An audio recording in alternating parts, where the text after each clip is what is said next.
the CEO and the product architect of Tesla, angel investor, a disruptor.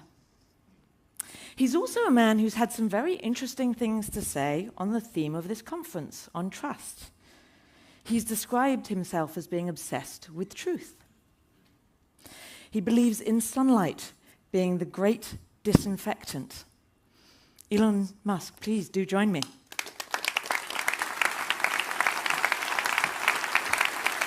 Such a pleasure. Oh. So, Glad welcome. to be here. Hello, everyone. Let me start. Tell us how you think about trust. Well, I believe in trust and transparency and the pursuit of truth in general. But I mean, first, let me just take a moment to say thank you for inviting me, and it's an incredible honor to be here. I love Norway. So, and I just want to thank the leaders and the people of Norway for their longstanding support of electric vehicles and sustainable energy. And I just want the people of Norway to know that, hey, you really made a difference. And so I thank you. Well, thank you for joining us. But I'm still going to come back to the question. Tell me, how do you think about trust?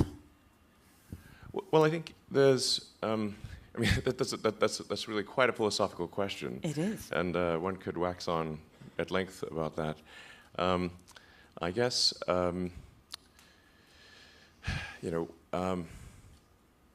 talking about Twitter. I was told that's the one topic I'm not to talk about, so I'm going to avoid it. No, they both start with a T, I suppose. Well, I mean, I do think that with respect to information, generally people want to know that the information that they're receiving is accurate, that it is representative of the full picture, and they want to be able to believe what they read and not feel that it's overly biased, or at least understand the nature of the bias. So I think one of the key things to trust is transparency, and for people to really know, if there's like a social media company or something, to understand what the algorithm is, so to open source the algorithm so people can look at it and critique it and it's not a black box. And then if there are any modifications done by people at that social media company, that they're clear and, again, transparent, and so it's not hidden. And I believe in the sort of free flow of ideas, and just generally erring on the side of free speech within the boundaries of the law. Within the boundaries of the law. It's a great place to start, isn't it? Yeah. Well, I think you can't go sort of beyond that without being arrested, I think. Yeah. Let's move on, shall we? You've been a great disruptor of technological models in energy and space. Where is the unexplored area for disruption? Well, I find the word disruption, I don't aim to disrupt for the sake of disrupting, It's more like there's thinking about what set of actions are most likely to lead to a better future. Mm-hmm. And so, in order one of the things, obviously, in order for humanity to have a compelling future for civilization, is that we must have a clear path to a sustainable energy future. That's one of the things that I think everyone would agree with. Now, I actually am not someone who would tend to sort of demonize oil and gas, to be clear. This is necessary right now, or civilization could not function. So I do think we actually need, and actually at this time, I think we actually need more oil and gas, not less. Mm-hmm. But simultaneously moving as fast as we can to a sustainable energy economy. And I thought the words of the Prime Minister were just spot on. It's, and I'm glad to hear that there's a large effort for ocean wind, because that's I think a massive untapped potential. I would say go even more than what the Prime Minister said, frankly. It's like, that's, you know, I mean, if you did a 100 by 100 array of 10 megawatt systems, you'd have 100 gigawatt capability. So, and then you do need to combine that with stationary storage, battery packs, to buffer the energy, because sometimes the wind blows and sometimes it doesn't blow. Or it doesn't blow as hard. And so you need to buffer it with battery packs, stationary battery packs, and Tesla and other companies are also making that. So that the sort of the three pillars of a sustainable energy future are sustainable energy generation, which is hydro, geothermal, wind, solar.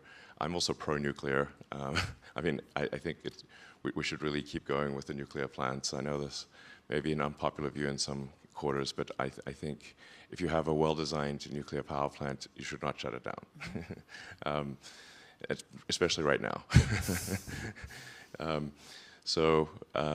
But I try to say what I think is, you know, scientifically cogent, even if it is not popular. Anyway, so the pillars are sustainable energy generation, but then must also store the energy, because many of the two main sources of sustainable energy, wind and solar, are intermittent. The wind doesn't always blow, the sun doesn't always shine, so you must buffer the energy in stationary battery packs. And then the third element, obviously, is electric vehicles. So electric cars, trucks, aircraft, boats, with the ironic exception of rockets. But we do have a plan for sustainably producing the rocket propellant, which is actually almost 80% liquid oxygen. So liquid oxygen you can get obviously from the atmosphere, and then we're going with methane fuel, which is 20% of the propellant, but that you can make also sustainably long-term from CO2 and water, H2O, which produces CH4 and O2. So that's the sort of sustainable long-term path for rocket propellant generation. And that's how it would have to be done on Mars, for example. So not electrifying quite yet? We do actually have sustainable power generation for some of our propellant generation already, but it's a small percentage now, but it will be a big percentage in the future. Okay. Yeah. So what do you know, you've got, I was about to say the energy industry here, but that's probably an exaggeration. You've got a, you know, pretty significant set of the energy industry here. If you were to look ahead 5, 10, 15 years, what is the disruption going to look like in the energy industry? Well, I think we'll see tremendous change over the next 5, 10, or 15 years. I'd say, like, if you say by 2030, I would say probably half of all new cars made will be electric. 2030, half of all new cars That's electric. my guess, yeah. Okay. By 2035, it might be 80% or something like that. I think it could be even higher than those numbers, but the car industry is moving rapidly towards electric, and you know, one country after another and one state after another are making zero-emission mandates. California recently passed zero-emission mandate. New cars sold in California, I think 2035, can only be zero-emission. So. The UK is as well. Yeah, exactly. Yeah. So it's clearly the people of the Earth. Yeah. People of Earth have decided this is the way to go. And so I think so we'll see quite a tremendous change in that regard. And if you look at the streets of Norway, you actually see an advanced version of that, because Norway has some of the highest. In fact, Norway's, I believe, gone to majority electric vehicles of new cars sold. Which is great. Again, thank you. So it's pretty cool. So if I pick up on that idea, so the future, the biggest change you see for the energy industry is electrification, electric car vehicles, light transport, maybe heavy transport. What does that mean about supply chains? So if you kind of roll that backwards, what is the supply chain going to mean? What are you worried about if we're going to meet that rise? Yeah. So the interesting thing is that you say, like, what are the limiting factors governing the rate at which the world can transition to sustainable energy? And I think it's the rate at which one can grow battery production. Okay. So then, if you say, well, what are the constituents in the battery? In lithium-ion batteries, you've obviously got lithium.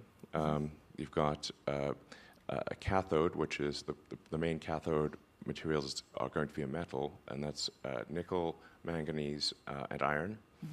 And on the anode side, it's primarily carbon, graphite.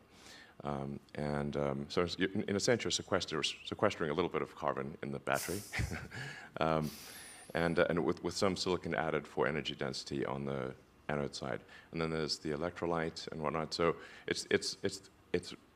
the main limitation is actually not that these metals are exceptionally rare, but that there's a tremendous amount of processing equipment to take the ore and turn it into battery-grade materials.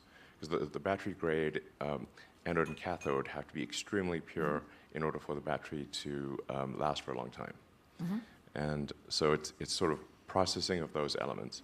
And I'm sort of writing this sort of master plan part 3, which is what are the steps needed to scale sustainable energy, and again, what are the limiting factors, and how can we potentially accelerate these? So hopefully finish that in a month or two. So do you want to give us a preview? What are the gating functions, if you will, that we need to get over? What are the big steps? Well, the materials that I mentioned are really essential. So it's generation, it's processing. Yes, there's not a raw material constraint. So there's actually a tremendous amount of lithium. Lithium's almost everywhere.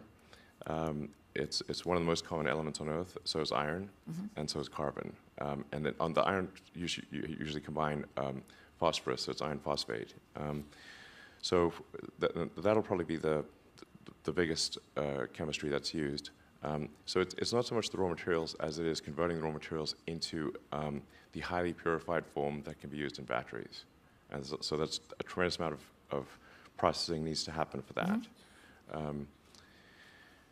At the sort of scale that is currently comparable to the world oil and gas industry. So the scale is just tremendous. So this is all happening, and it's happening fast. It's just a question of what can we do to potentially accelerate that and make it go even faster.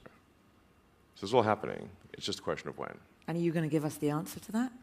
What can we do to accelerate it, to make it happen even faster, if we're going to be 50% new electric vehicles sold in 8 years, you said? I think that's actually where we're trending. Okay. Even if we just keep doing the things we're currently doing. Okay. Yeah. So it's pretty good. You don't see a limiting function at the moment. No, I don't see a limiting function. It's really just how many years will it take us, and are there actions what actions can we take to have it be faster? And it's going to be increasing the rate at which we can convert the ore into battery-grade materials. That will set the rate at which we can build electric vehicles and stationary battery packs to capture solar and wind. Okay. So this is all, basically what I'm saying is this is an optimistic and positive message. I'm not suggesting at all complacency, but just saying that things are moving in a good direction. But obviously, if we can make them go even faster, that's better. And a lot of this happens in China, right? At the moment, today. So, yes. Yes. So you said last year that you thought trust in China would improve post-COVID. So do you think that's happened? Do you see China as an investment opportunity today? Well, Tesla is actually investing in production in China. So we have a large factory in Shanghai, and we are continuing to expand output and invest in that factory. But we're also investing in Europe with our factory just outside of Berlin, and in the US with our new factory just outside of Austin. Okay. So, and we hope to announce a location for another gigafactory perhaps later this year. So we're going as fast as we can. And I've always said that I would say, like, when you look at Tesla, the fundamental good that Tesla does, I think it's not measured by profit, but rather by how many years will Tesla have accelerated the transition to sustainable energy. This is how I think this one is should your look measure at. of success. Yes, yes, yes. And I think we have accelerated it to some degree already. You know, I think if it wasn't for Tesla, the car industry would have transitioned to EVs much later. So exponential curve or straight line? It is it is an exponential curve, yes. Okay. You know, you're making me use my chemistry and my maths, which I haven't done in a few decades. Most people don't know what an exponential curve means, but it's a... I think most people in this room... Maybe this room, yes, yes. This room, they know, yeah? Yes, yeah? yes. Yeah, I thought so. What about a logarithmic curve? Now that's optimistic. No, well, yeah. Can you do it? No, I think the things are improving exponentially with respect to sustainable energy. So, okay. But if we can make it go faster, all the better. So how do we go from exponential to logarithmic? Well, I think... Well, come on, you've thought about this. I know you've thought about this. Logarithmic is actually fast in the beginning but slow at the end. So I think we actually... what will actually happen is a transition from... it's following an S-curve. So you have an exponential increase, then linear, and then logarithmic. And that's basically how any transition, large industrial transition happens. I think I'm going to get off math now, because I could get into trouble. What's your approach to risk? How would you talk about that? I'm back to philosophy. I'm safer in philosophy. Well, I think... I don't sort of like, just arbitrarily seek risk. I think there's, some things are risky, but if the stakes are important enough, then you take the risk.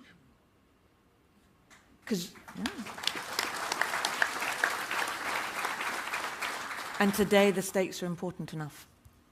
Yes, I mean, the stakes are extremely important, very fundamental to the future, yes.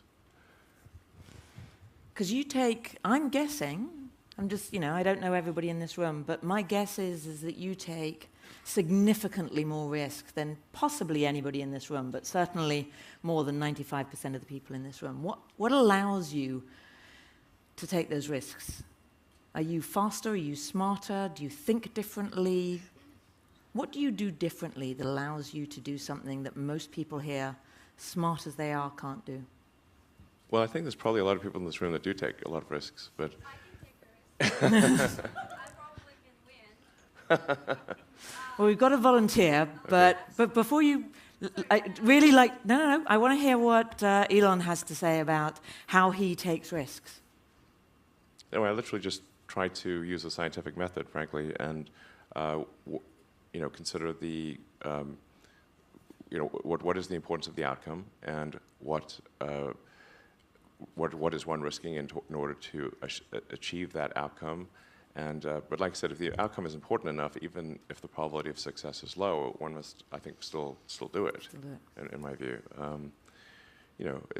some things are very important, and in order to have a good future, and if we don't do them, well, then we're in big trouble. And so, then how much of a risk really is it? Because if we don't take those actions, we won't have a good future. And I think the riskiest thing would be no action.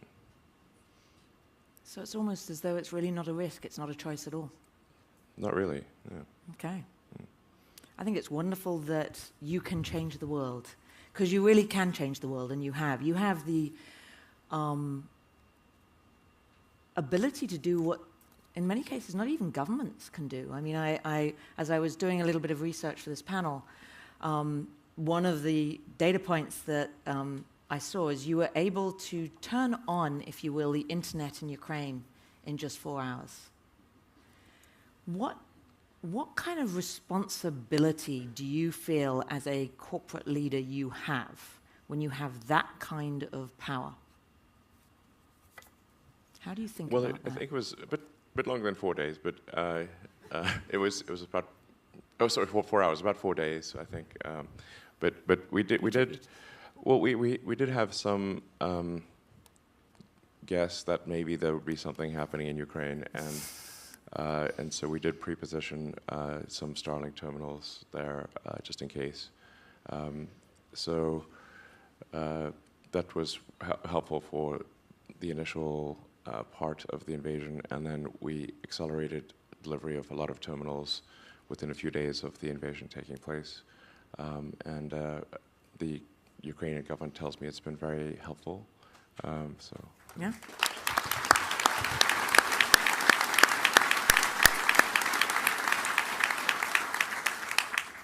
Forethought is the answer, perhaps.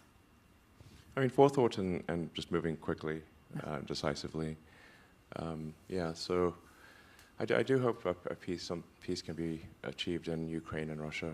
You know, that's you know, I do think some thought should be given to, you know, what's the end game there, and I think the end game will require some compromise on the part of both parties. Yeah. You've said that what you're solving at Tesla is an AI problem, not a transportation problem. And you talk about the next big disruption being AI. What can AI do to help combat climate change, particularly in this period, the short-term period as we're transitioning? Well, Tesla's goal from when we started it has always been to accelerate sustainability. So that is still our primary goal by far. We have a secondary goal, which is to solve at least real-world intelligence as it applies to self-driving cars, and then potentially, you know, with humanoid robots. But you know, so Tesla is in part an AI company, and increasingly an AI company, but is still primarily a sustainable energy company. I think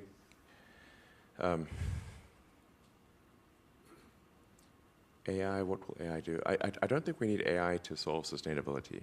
That is happening. It might help us accelerate it.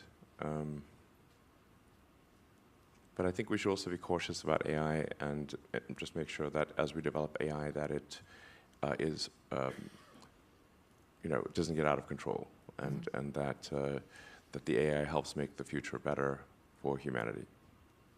And that's something I know you're working quite a lot on. I think we should be more worried about AI safety than we currently are. Yeah. Especially, you know, the future wars are really going to be, and we're seeing a taste of that in Ukraine, very much drone wars. So if your drones are better than their drones, then you win, basically, is what will happen. Thus has it always been. No, that's going to be, it hasn't been that, but will. It will be. Final question, we've just got a minute. What keeps you up at night, and what are you doing about it?